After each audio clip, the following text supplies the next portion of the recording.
포이맨 칼럼. 생명의 말씀을 밝히십시오.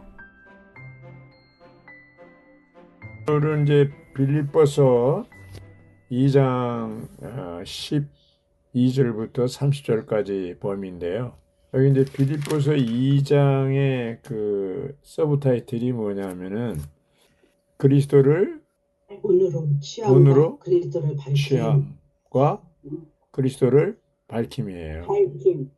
2장 1절부터 11절까지는 그리스도를 본으로 취하는 걸 얘기하는 거고, 그 본으로 취한다는 것이 그분의 인격과 그분의 삶, 그것을 우리의 표준으로 삼는 건데, 그리스도는 뭐예요?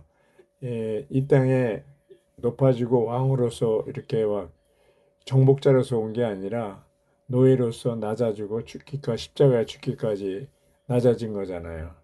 그래서 우리가 본으로 삼는다는 얘기는 교회 안에서 높아지려고 그러는 그것이 본이 아니라 낮아지는 거예요. 노예로 섬기는 위치에 있어야 되는 거예요.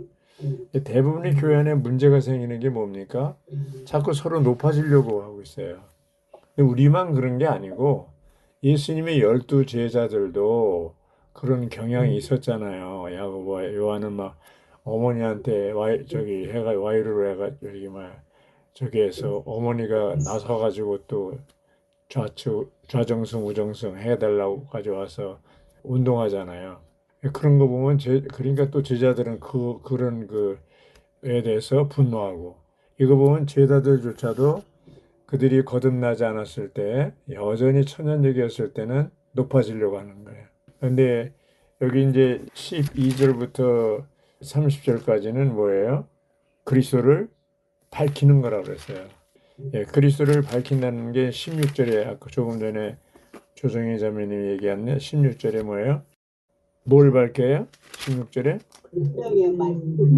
생명의 말씀을 밝히십시오 그랬잖아요. 그래서 내가 헛되이 달리지 않았고 헛되이 수고하지도 않았다는 것을 그리스도의 날에 자랑하도록 해주십시오.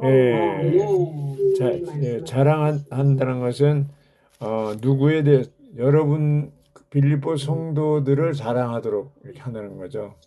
그래서 여기 자랑하도록이라는 말이 이제 성경에 바울이 몇 군데 썼는데, 여기 빌립보 4장 1절에 보면 그러므로 내가 사랑하고 그리워하고 사랑하고 그리워하는 형제님들, 이거 참 얼마나 친밀해요.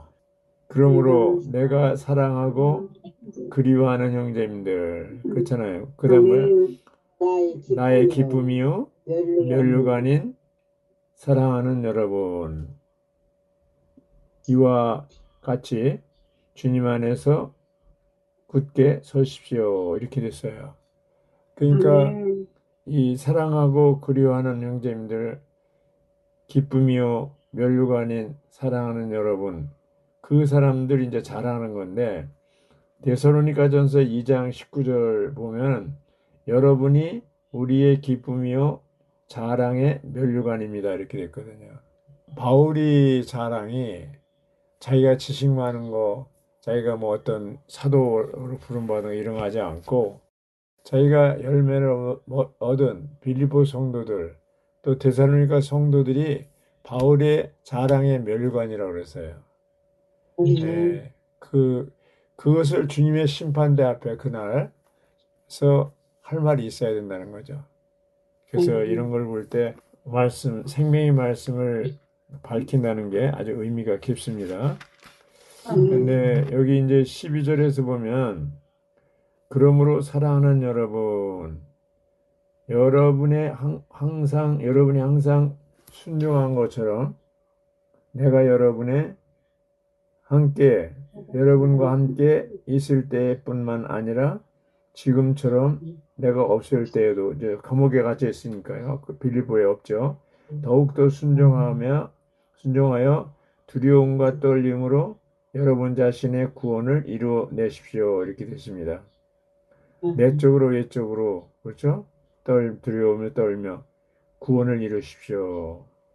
그리고 13절에서는 뭐라 그랬어요? 왜냐하면 이렇게 구원을 이루어내야 될 이유가 뭐냐면 하나님은 자신의 선한 기쁨을 위하여 여러분 안에서 운행하시어 여러분의 뜻을 세우도록 하실 뿐만 아니라 행하도록 하시기 때문입니다. 여기 이제 행하도록 하는 게 하나님이 운행하는 것을 얘기하잖아요.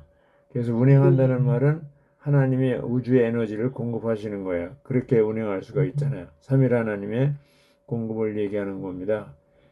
이제 구원을 이루십시오. 그런데 여기 구원을 이루는 것이 우리 스스로 구원을 완성하는 것이 아니고 어떻게 해요?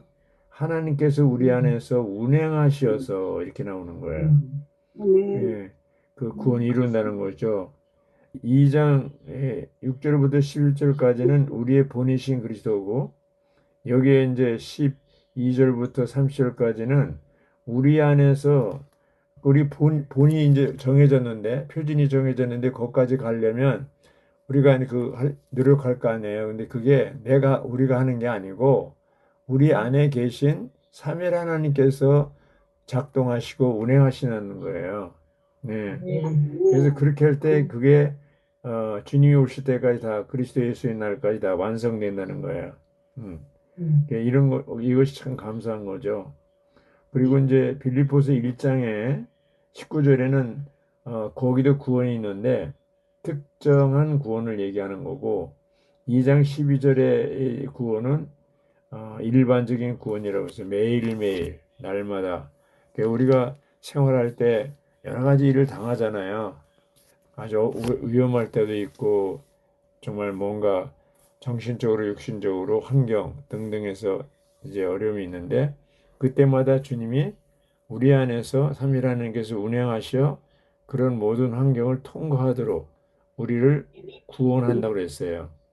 그리고 이제 이 구원이 기독교에서 말하는 그런 그 구원이라기보다도 이 완전한 구원이라고 할 수 있는데 완전한 구원은 뭐예요? 우리 영이 거듭나고 우리 혼이 변화되고 우리의 낮은 몸이 영광스러운 몸으로 변형되는 거. 영과 혼과 몸이 다 구원받는 것을 얘기하는 거예요. 이제 베드로전서 1장 9절에 보면 믿음의 결국 인 혼의 구원을 받으라고 그랬습니다. 그러니까 이제 사실은 제일 많이 우리 육신의 질병도 있고 여러 가지 있지만 제일 많이 생활 가운데서 문제가 골칫덩어리가 혼이잖아요. 특히 생각이잖아요. 그래서 이 생각에서 이 빌립보서에서는 생각을 많이 다루고 있어요. 같은 생각을 가지라, 같은 혼을 가지라. 영에서는 어떤 한 문제 없지만 혼에서는 지금 문제가 있다. 유오디아와 순두계 자매들 같은 생각을 해라 등등 해가지고 그 본이신 그리스도가 생각하는 대로 생각하라는 거죠. 그렇잖아요. 낮아지는 생각, 높아지려고 하지 말고. 로마서 12장 2절에는 뭐라 그랬어? 거기도 생각을 새롭게 함으로 변화를 받아야 된다는 거죠. 그러니까 이 생각을 바뀌지 않으면 생각이 어떤 생각으로 바뀌어요? 그리스도 예수님 안에 있었던 생각. 그 생각으로 우리가 바뀌는 게 그게 이제 변화되는 거예요. 예. 그래서 그렇게 이제 생각이 바뀌어서 완전한 구원이 이루어지는데 이렇게 낮아지고 십자가에 죽기까지 바울이 나는 날마다 죽노라 한 것처럼 그렇게 그 날마다 죽는다는 것이 혼의 죽음을 얘기할 뿐 아니라 정신적 실제로 바울이 처한 환경이 언제 죽을지도 모르는 육신의 죽음도 포함된다 그랬어요. 그런 육신의 죽음과 혼의 죽음 그런 가운데서 바울은 살았기 때문에 내 안에 죽음이 역사하고 여러분 안에 생명이 역사한다는 얘기는 뭐냐면 내가 이러한 제한된 로마 감옥에서 살면서 또 언제 어떤 일이 있을지 모르는 이런 환경에 살면서도 여전히 나는 여러분이 완전한 구원에 이르도록 내 생명의 말씀이 다 이루도록 완전한 구원에 이르도록 그것이 나의 기쁨이다. 이런 얘기입니다. 그래서 이런 걸 볼 때 정말 우리가 형제자매들을 생각할 때 구원이라는 게 사람들은 개인적으로 생각하기 쉽거든요. 나의 구원, 어, 그것이 아니고 바울이에게는 구원은 이 모든 환경에서 구원이 다 몸 안에서 우리가 체험하고 누리는 모든 그리스도 생명의 말씀을 밝히는 이 모든 것이 뭐와 관계되냐면 빌립보 교회의 성도들과 관계가 되는 거예요. 그렇기 때문에 나의 기쁨이 충만하게 하는 것이 뭐예요? 그들이 다 면류관이요. 그죠? 기쁨의 면류관이라고 그랬잖아요. 14절에 보면 무슨 일을 하든지 불평하거나 따지지 마십시오 그러잖아요. 그래서 이 불평하는 건 주로 형제들이 하고 자매들이 하고 따지는 건 주로 형제들이 이제 한다고 그러는데 자매님들은 불평하는 게 없죠? 있어요? 예. 예. 그렇게 수근수근하고 투덜투덜대고 하여튼 출애굽기에 보면 광야 40년 동안 항상 불평하고 그냥 그 모세가 무슨 죄가 있다고 그냥 쩍하면 모세한테 와서 나중에 심하면 돌을 던지려고 그러고 막 이러잖아요. 예, 그런 상황이 이제 벌어졌지만 바울도 이렇게 빌립보 성도들이 불평하고 따지는 걸 이제 알고 있죠. 그것은 여러분을 나무랄 데 없고 순결하게 하여 어그러지고 삐뚤어진 세대 가운데서 하나님의 흠없는 자녀들이 되도록 하는 것입니다. 예. 그러니까 이 세상은 뭐예요? 아주 어그러지고 삐뚤어진 세상이잖아요. 흑암의 세상이고 타락한 세상이잖아요. 이런 가운데서 영광스러운 몸으로 이렇게 신부로 단장된 자녀들이 되게 하려고 하는 것이 하나님의 목적이잖아요.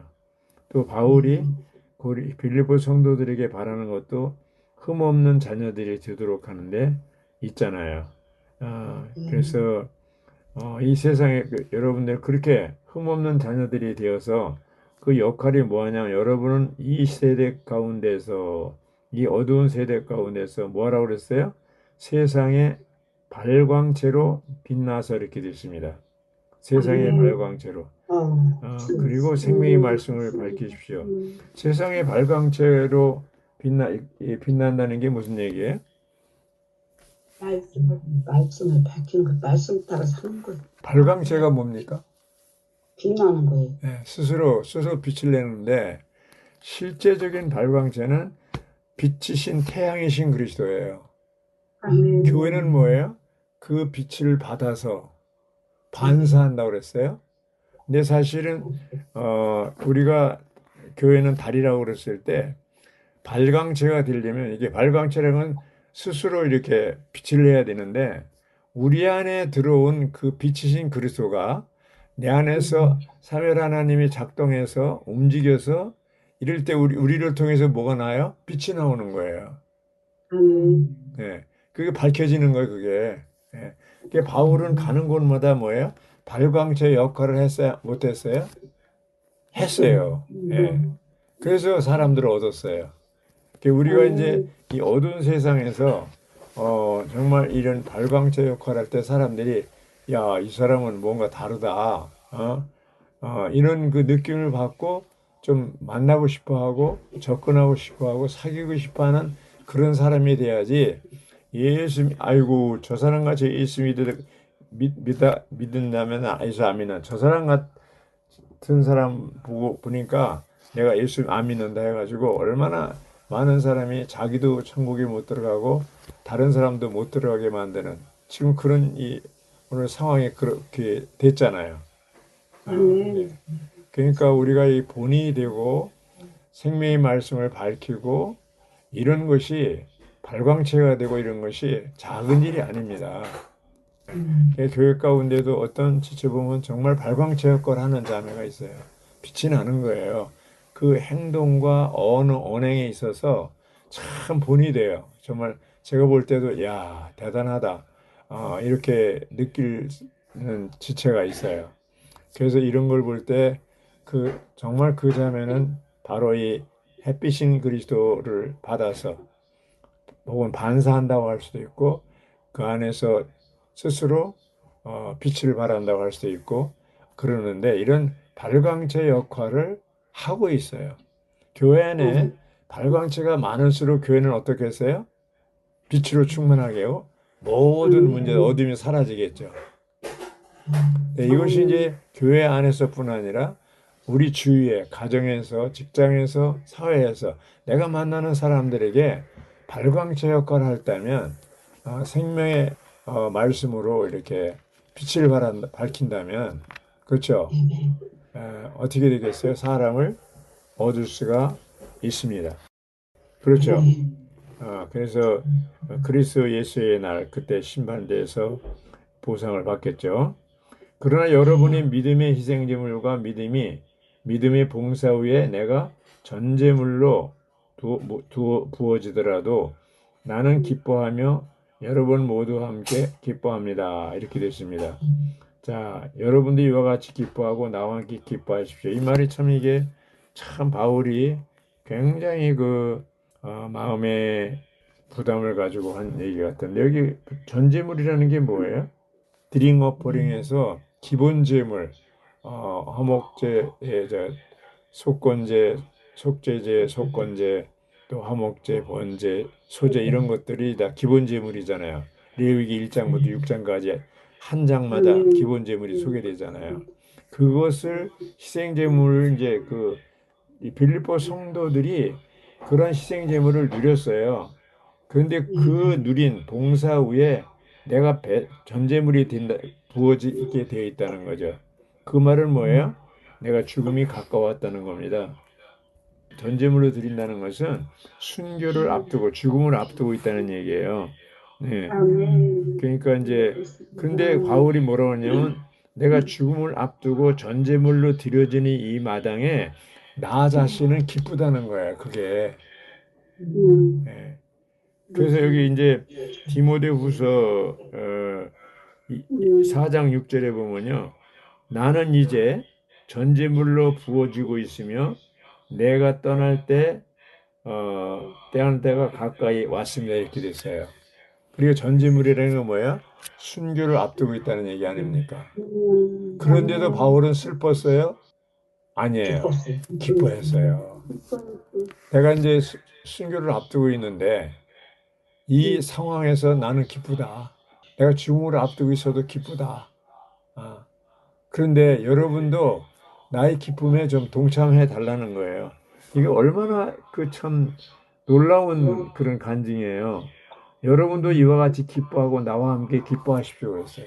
그 기쁨에 아니 사도 바울이 감옥에 갇힌 것도 모자라서 이제는 죽음을 앞에 놓고 사도 바울은 알고 있잖아요. 그 분위기가 순교와 가까웠던 전제물로 드려질 때가 왔다는 걸 알고 있잖아요. 근데 난 기쁘다. 그러니 이 기쁨에 여러분도 동참하라는 것이죠. 정말 이렇게 얘기할 수 있는 사람이 많잖아요. 사도가 믿는 이들을 관심하는 게 나와요. 네. 19절에 나는 주 예수님 안에서 디모데를 속히 여러분에게 보내었으면 합니다. 이제 디모데가 등장합니다. 그럼 디모데가 지금 어디 있어요? 바울과 함께 있어요. 바울과 함께 로마에 있는 거예요. 로마 감옥에 바울과 함께 있어요. 아마 바울을 돕는 그런 입장이 있는 것 같습니다. 이제 보내셨으면 합니다. 그러면 여러분의 사정을 알게 되어 나도 격려를 받게 될 것입니다. 이제 디모데를 보내면 자기의 상황을 로마에 있는 분위기, 감옥에 있는 분위기를 알려준다는 거죠. 나와 같은 혼이 되어 여러분의 사정을 진심으로 돌볼 사람이 디모데 외에는 나에게 아무도 없습니다. 이게 무슨 얘기예요? 죽음을 앞두고 있는 바울이 전제물로 드링 어퍼링, 전제물로 이제 부어질 입장에 있는 그 바울 자신이 전제물이라는 거죠. 그렇죠? 그만큼 조성된 거죠. 그런 입장에서 디모데 이외에는 나와 같은 혼을 가진 사람이 없다고 그랬어요. 나와 같은 혼이 되어 여러분의 사정을 진심으로 돌볼 사람이 디모데 외에는 나에게 아무도 없었다. 다 떠난 거예요. 이제 어떤 주님의 종이 막 그냥 사람 많이 모이고 이렇게 했을 때는 막 사람이 모이는데 어떤 상황이 벌어지면 어떻게 해요? 다 떠나잖아요. 예수님도 마찬가지잖아요. 나사로가 부활하고 살고 이제 인기가 올라가고 막 사람들이 이 헬라 사람도 막 친하려고 하고 그런데 예루살렘 입성할 때 뭐예요? 낙엽 타 입성하는데 막 호산나 찬송하리로다 주의 이름으로 오시니 막 사람들이 그냥 따르고 했을 때 굉장히 했는데 나중에 십자가에 죽게 되는 잡혀가 죽게 되는 살 때 다 도망가 버렸잖아요. 그래서 그런 걸 볼 때 그래도 남아있는 사람이 디모데였어요. 그렇죠? 이제 여기 보면 디모데가 어떤 사람이냐?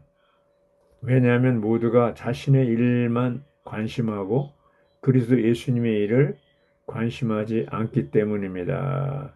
그러니까 디모데가 바울을 도왔다는 것은 어떤 식으로 도운 거예요? 자신을 위해서 관심하지 않고 철저하게 바울처럼 그리스도 예수님 일, 바로 빌립보 교회, 그 외에 또 많은 교회들에 대해서 똑같이 디모데도 바울처럼 관심했다는 거예요. 네. 그래서 그러나 여러분은 디모데 인증된 성품을 알고 있습니다. 그렇죠. 인증됐다는 게 뭐예요? 시험을 통과했다는 얘기인데 어떤 시험이야? 디모데가 바울처럼 똑같은 혼을 가지고 교회에 관심하고 교회를 돌보고 노예처럼 섬겼다는 얘기죠. 그래서 그는 복음을 위하여 나와 함께 노예처럼 섬겼습니다. 이렇게 됐잖아요. 그러니까 정말 바울이 볼 때 가장 이렇게 자신과 한혼을 가지고 섬긴 것이 디모데잖아요. 그런 디모데는 로마 감옥까지 와가지고 바울을 돕고 그랬습니다. 근데 디모데뿐 아니라 또 나타났나요? 예, 여기 보면 이제 그로나의 일이 어떻게 되어가는가를 보아가면서 디모데를 곧 보냈으면 합니다. 이렇게 얘기하면서 그리고 나도 속히 가게 되리라고 주님 안에 확신합니다. 감옥에 갇혔는데 한 면은 이제 전제물로 드려지는 죽음을 앞두고 있다는 걸 얘기했지만 또 여기 24절에 보면 감옥에서 나오기를 바라는 마음도 있죠. 예. 이제 25절을 누가 읽어주시죠? 25절 아주 놀랍습니다. 그러나 에바브로디도를 여러분에게 보내는 것이 필요하다고 생각합니다. 그는 나의 형제요, 동역자요, 전우이고 여러분의 사도이며 나의 필요를 돌봐주는 사역자입니다. 아멘. 여기 디모데뿐 아니라 또 한 사람 놀라운 사람이 있어요. 이들은 다 바울의 동역자들이죠. 네, 젊은 사람들이죠. 자, 에바브로디도는 어때요? 바로 나의 형제라고 그랬어요. 그리고 동역자라고 그랬어요. 나의 동역자. 심지어는 전우라고 그랬어요. 네. 그리고 사도라고 그래요. 여러분이 사도라고 그랬어요. 여러분이.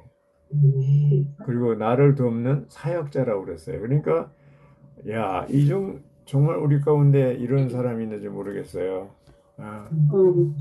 같은 형제고 동역자고 전우고 또 사도이며 돕는 사역자이며 그렇죠. 어떻게 보면 디모데보다도 더 놀랍죠. 예. 근데 이 사람이 어떻게 병들은 거예요. 그래서 26절에 보면 그는 여러분 모두를 그리워하고 있으며 자기가 병들었다는 소식을 여러분이 들은 것을 알고 매우 근심했습니다. 그러니까 참 디도도 이게 놀라운 게 자기가 병 안 난 것을 근심하거나 이런 자기 자신이 어떠함에 대해서 관심 없고 뭘 근심했냐면 자기가 병들었다는 것을 빌립보 성도들이 알고 근심하는 걸 그거에 염려했다는 거지. 참 다르잖아요. 예. 그래서 이런 걸 볼 때 이제 27절에서 그가 병들어 거의 죽게 되었으나 하나님께서 그에게 긍휼을 베푸셔서 그에게뿐만 아니라 나에게도 긍휼을 베푸시어 내가 슬픔 위에 슬픔을 당하지 않도록 하셨습니다. 그래서 그가 낫다는 거죠, 병이.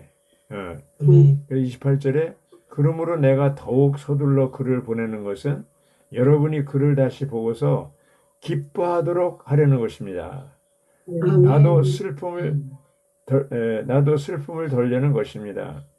그러나 여러분은 주님 안에서 기쁜 마음으로 그를 영접하고 또 그러한 사람들을 순종하십시오. 이렇게 존중하십시오. 그랬잖아요. 그러한 사람들은 어떻게 바로 디모데나 에바브로디도 같은 사람을 존중하라는 거죠. 왜? 완전히 바울과 하나예요. 네. 에바브로디도는 정말로 바울의 형제요, 동역자요, 전우요, 또 사도이며 나를 돕는 사역자. 그 이상 얼만큼 하나 되겠어요. 네. 이런 사람을 기쁨으로 영접하라고 그랬어요. 여기도 이제 계속 기쁨을 얘기하는 거예요. 기뻐하도록 하라는 것이며, 이런 걸 볼 때 정말 바울은 그 감옥에 갇혀 있을 때에도 그런 어려운 환경에 있을 때에도 전혀 슬퍼하지 않았다는 거 아닙니까? 기쁨을. 여기 4장 4절에도 보면 3장 1절에도 이제 기뻐하십시오 얘기했어요. 여기도 지금 계속 기쁨에 대해서 얘기하잖아요. 3장 1절에도 그 다음에 이제 다음 주일인데 마지막으로 나의 형제님들 주님 안에서 기뻐하십시오. 그렇게 했는데 잘 기뻐하지 않으니까 4장에 가서는 뭐라고 그랬어요? 다시 말하노니 이렇게 얘기해요. 4장 4절에 보면 아주 또 기쁨에 대해서 얘기하는 거예요. 주님 안에서 항상 기뻐하십시오. 내가 다시 말합니다. 기뻐하십시오. 자, 여기서 우리가 본을 보고 배울 수 있는 게 뭡니까? 바울은 어려운 환경 가운데, 제한받는 삶 가운데 사실 기뻐할 일이 없어요. 바울이 볼 때는. 그렇잖아요. 우리는 조금만 제한받고 어려운 환경에 처했을 때 어떻게 해요? 제일 먼저 근심하게 되고 기쁨을 잃어버리잖아요. 네. 언젠가도 얘기했지만 어찌만 형제님도 20년 동안 감옥에 갇혔는데 그 다른 이제 동역자들에게 편지를 하기를 나는 여기 감옥에 있으면서 여전히 기쁨을 유지하고 있습니다. 이렇게 얘기했잖아요. 기쁨을 유지하고 있다는 게 뭐예요? 기뻐하고 있다는 거잖아요. 그래서 우리가 이런 경지, 이러한 수준에까지 우리가 도달하려면 내가 처한 환경, 어려움, 환난, 고난, 또 어떤 낙심할 일, 이런 환경이 왔다 하더라도 거기에 대해서 자꾸 그걸 바라보거나 그걸 쳐다보면 안 돼요. 그런 거에 대해서는 전혀 개의치 않고 내 안에 계신 그리스도로 인해서 기뻐하는 거예요. 여기 바울이 계속 얘기하잖아요. 이제 그 기쁜 마음으로 그를 영접하고, 그렇죠? 기뻐하십시오. 28절에도 얘기하고 29절에도 얘기하고, 그렇죠? 계속 기뻐하라는 얘기를 하고 있습니다.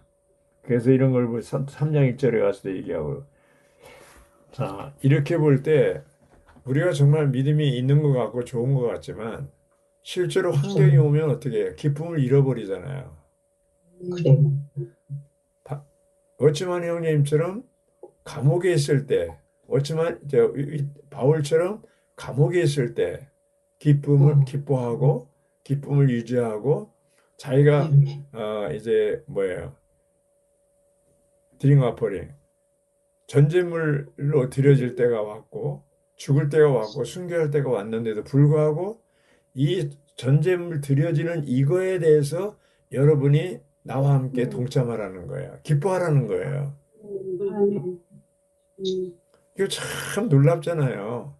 바울 자신도 전제물로 드려지는데 그거에 대해서 기쁨을 가지고 있고 순교를 앞두고 있는데도 기뻐하고 있는 것처럼 내가 순교당하고 전제물로 드려지는 것에 대해서 여러분도 나와 함께 기뻐하라는 거예요.